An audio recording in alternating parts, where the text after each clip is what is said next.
1990년 9월 12일이었어요. 그 당시는 인스턴트 메시지와 줌콜이 시작되기 훨씬 전이었고 한 어린 소녀가 펜팔 친구를 찾고 있었습니다. 조이는 부모님과 함께 휴가로 영국에서 벨기에로 가는 배에 타고 있었어요. 그 당시 그녀는 겨우 10살이었지만 매우 영리한 소녀였어요.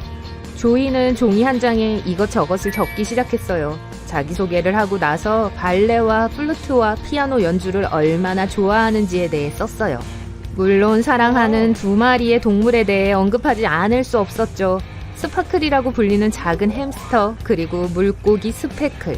또한 누군가 답장을 보내고 싶어 할 경우에 대비해서 연락할 수 있는 주소도 적어두었습니다.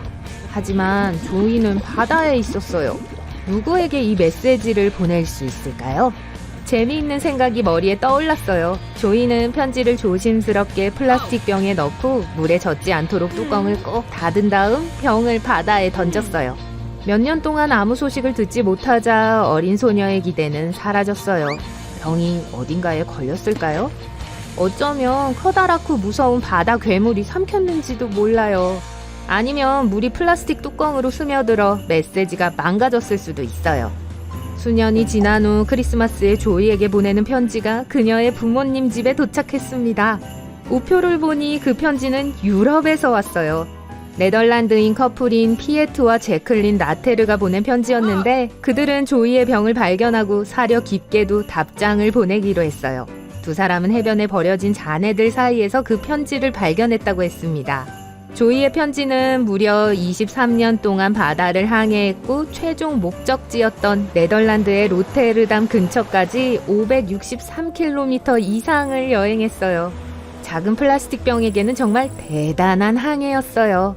조이와 비슷한 이야기가 두 어린 소년을 연결해 주었습니다. 프랭크 우스벡이라는 독일 소년은 덴마크로 가는 배를 타고 가던 중에 조이와 같은 생각을 했어요.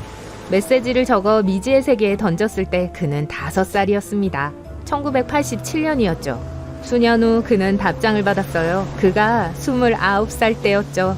조이가 2년 후에 보낸 편지처럼 그의 편지는 24년 동안 바다에 있었어요. 다니일 코로트키우라는 소년이 부모님과 함께 발트해 근처의 쿠로니안 스핏을 산책하던 중 그의 메시지를 발견했습니다. 운이 좋게도 다니일의 아버지가 그의 메시지를 번역할 수 있을 만큼 충분히 독일어를 알고 있었어요. 이 특이한 두 친구는 결국 2011년에 화상통화를 통해 만났습니다. 모든 병 속의 메시지의 기원이 설명되어 있는 건 아니에요. 2013년 한 크로아티아 서퍼가 아드리아해 근처에서 손상된 병을 발견했습니다. 그 메시지는 1985년으로 거슬러 올라갑니다. 그것은 조나단이라는 사람이 보낸 거였어요. 보낸 사람은 자신의 편지가 메리라는 여자에게 도착하기를 간절히 원했고 또한 그녀가 답장하기를 열망했어요.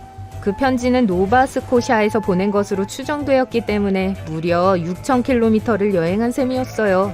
이 메시지는 대서양에서 지중해로 들어가 크로아티아의 아드리아 해안에 도달했어요. 존과 메리의 신원은 둘 다 밝혀지지 않았어요.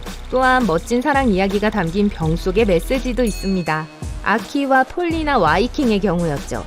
외로운 스웨덴 선원인 아키가 편지 한 통을 병에 담아 지중해에 던졌을 때 그는 그 종이 조각이 결국 미래의 아내에게 갈 것이라는 건 전혀 몰랐어요. 그것은 1950년대 초반의 일이었어요.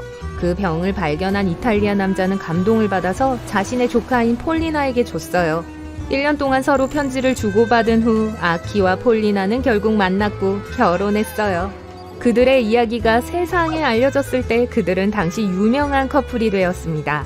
심지어 그들의 결혼식 비디오 영상이 공개되었고 그들의 이야기는 많은 신문에 실렸어요. 이 운 좋은 사건은 사랑을 찾은 젊은이들 사이에서 유행이 되었고 동화 같은 결말을 찾아 바다로 던져지는 메시지의 수가 크게 증가했어요. 하지만 이렇게 시작된 모든 이야기가 다 잘 풀리는 건 아니었어요.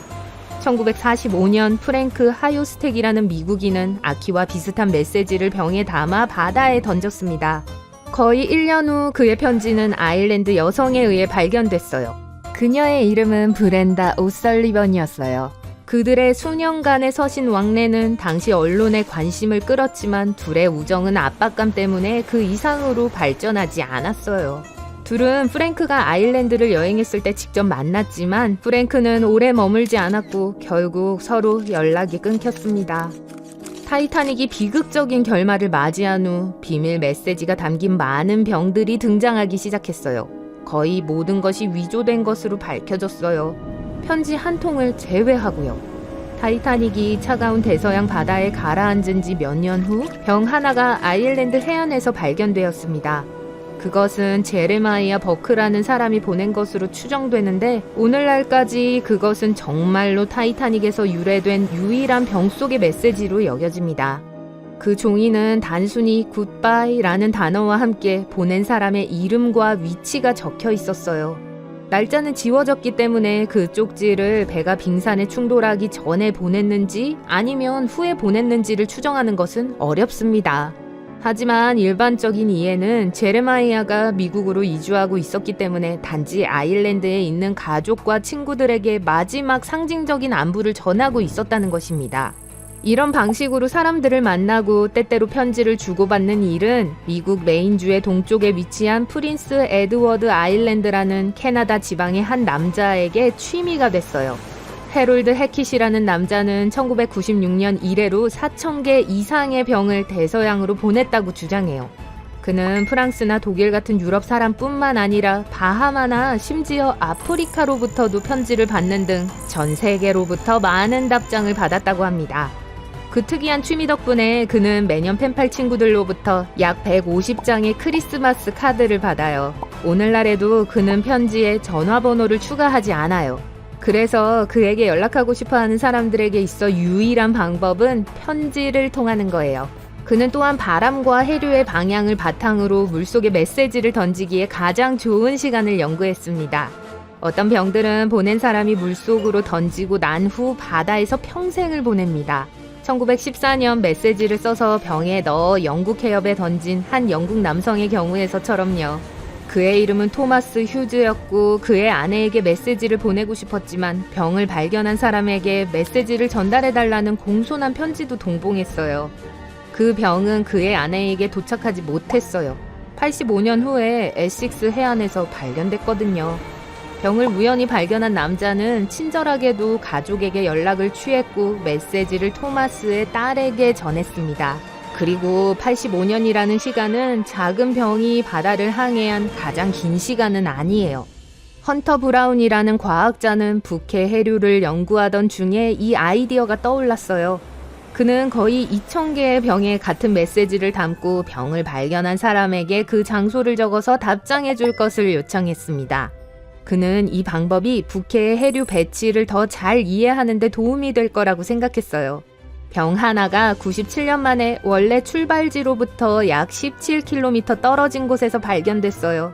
오늘날까지 헌터 브라운의 프로젝트와 관련된 300개 이상의 오리지널 병이 마침내 해안에 도착했습니다.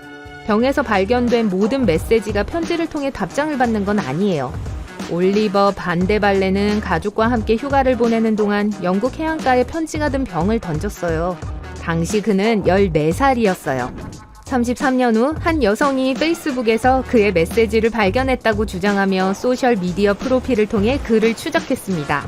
처음에 그는 편지를 병에 넣었던 것을 거의 기억하지 못했지만 결국 기억을 떠올렸어요. 심지어 물이 새지 않도록 병을 양초 왁스로 밀봉했다는 사실까지도요.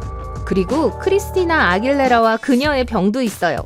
잠깐만요. 그건 병 속의 진이었죠? 신경 쓰지 마세요.